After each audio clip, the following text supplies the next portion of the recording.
Welcome back to Brain Pro Metal Talk, your home for heavy metal news and commentary. Please like, share, and subscribe.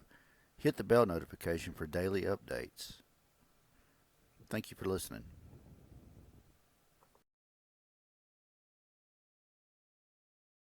Campbell and Mickey D have been added to Motorhead for possible induction into the Rock and Roll Hall of Fame, so righting that wrong. Very happy there. Big story that happened today. Sad Real news quick, to hold report. on, Ed. Before you go forward on that, I was a bit disconnected, even though I had Wi-Fi on the cruise. It's very spotty. It was really in and out. So I didn't keep up like I normally do on all the news and social media for a few days last week. Yes. But obviously I was outraged like everybody about Mickey and Phil not being included. Many people were. Did the Rock and Roll Hall of Fame make a statement? You know, did I they have put out not. a press release? How did that come out, actually? So basically, people noticed, as did I, that on the official Rock Hall website where it lists the members set for possible induction, they added the two names. I'm looking for a press release, a statement from the Rock Hall, but it just looks like they added the names. Yeah, I got a feeling they caught wind of the outrage. I got a feeling that Dave Grohl or whoever pushed from the inside to even get Motorhead on the ballot probably got word over there and said, you guys have messed up here. Why it wasn't caught initially, I have no friggin' idea, because that is a conversation. But yeah, I'm sure they want, and I'm sure, and I would believe that my good friend Todd Singerman, who manages Motorhead, probably put a call in over there too. But yeah, two official statements that I do see. Of course, well, Phil Campbell was on the boat with you last week. Mickey D was very vocal about this. Yes. Complaining quite publicly. Yes. And the which I assume is managed by Todd. The official Motorhead Twitter feed released a statement saying that they're thanking everyone who spoke up loudly. Thanks to the Rock Hall for listening and adding Phil and Mickey. All for one and one for all. Hashtag Motorhead. Okay. Now let's see if they get in. Now that the right people are on the ballot, let's see if they get in. And I got to tell you though, this part of the whole Rock and Roll Hall of Fame thing is becoming a real issue. It really is. And they are establishing a precedent here that is something they've never really done before, where they are, you've got all these battles over who is even getting on the ballot, and then the members who are or are not being inducted. Now, by them making this change due to public outrage, what have you, which again is the right thing to do. But a couple of years ago, them also adding in Hugh McDonald with Bon Jovi, or I think it was it Denny Lane or someone with the Moody Blues? Yes, both. Two bands. Two instances. Two different bands. By them doing these revisions like this, if I'm an artist who was snubbed, like now if you go back through history, like you can open up a whole can of worms here. Because if you're seeing examples of changes being made, then why not go back and campaign, if you're Wendy Dio, to the Hall of Fame, that Ronnie wasn't included with Sabbath?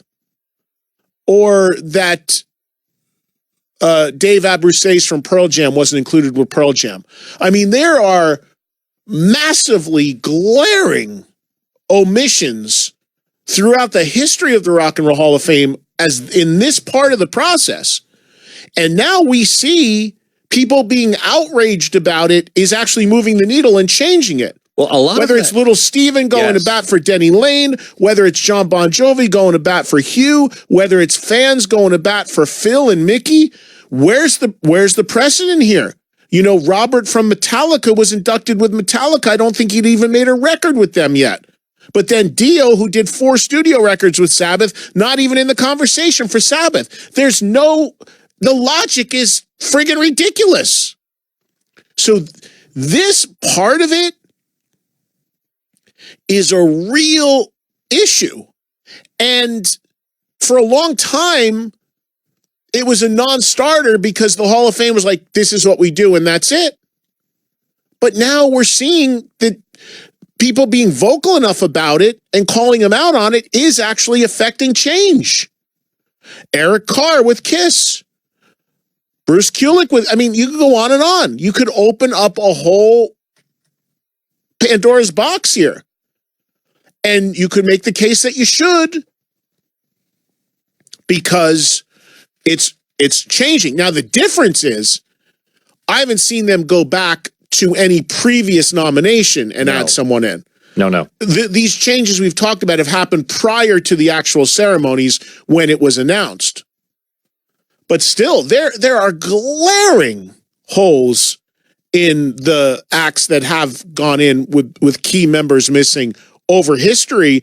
It's really not fair to those people at all, or their legacies if they are, in fact, no longer there. Which, as I said also, the only negative about this year's ballot, which is great having Lizzie, Thin Lizzy, and T-Rex, and Motorhead, and Pat Benatar, and these folks on.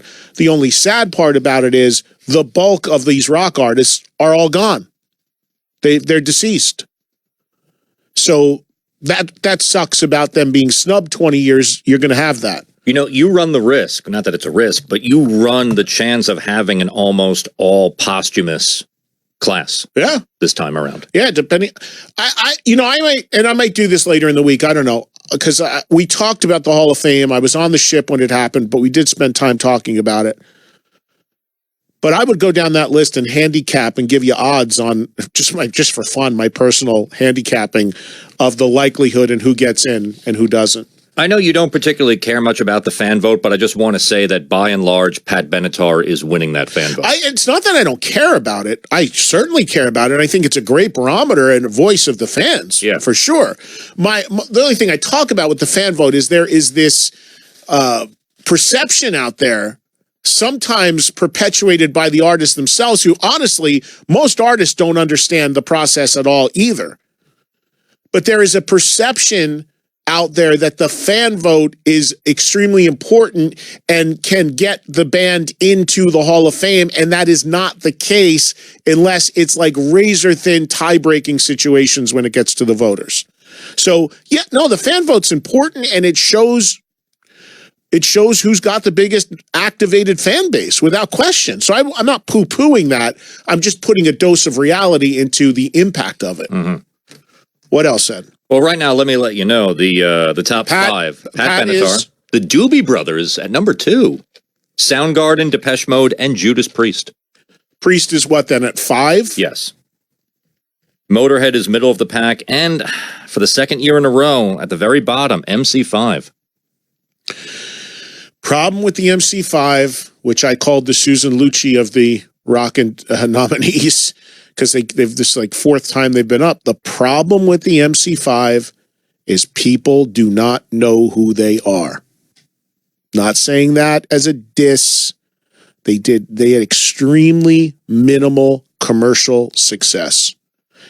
They had influence, but not hit singles and commercial success. So the problem is the mainstream just don't know who they are. And they don't have a fan base that's going to move the needle. That doesn't mean they're not going to get in, by the way, because it just takes enough of the voters to care about who they are, because it's now in the hands of the voters. Ed, where is Thin Lizzy and T-Rex? Something tells me pretty low. Let's see here. T-Rex is lower. T-Rex is 4 from the bottom. Thin Lizzy, middle of the pack, right next to Motorhead and Whitney Houston. Is Thin Lizzy above or below Judas Priest? Below. Priest is number 5.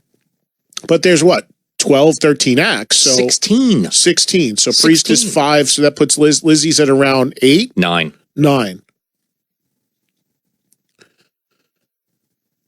Priest at 5 is a good sign. It's going to take more. It's going to take way more than a fan vote, even if they were at 1, to get them in. I know for a fact, because I'm not just talking out of my ass, folks. As I mentioned, I am a voter myself. I know people. I talk to people. I knew about this list and these nominees a week before it hit. Didn't say anything because, again, if I'm told it's in confidence, I don't say it. But I know for a fact that when Priest were on 2 years ago and went to the voting panel, of the voting panel, the vote was very low for them. Like, it wasn't even close. It wasn't like they were just on the cusp of getting in. So that's why they didn't even run them on the nominees last year. Here we are 2 years later, back on the list of nominees, a little higher in the fan vote. Let's see if my fellow voters step up. I, of course, will be voting for them. I feel they're incredibly important, despite the fact they don't come on my show anymore, which is a whole nother story of ridiculousness beyond words. But, of course, we'll be voting for them.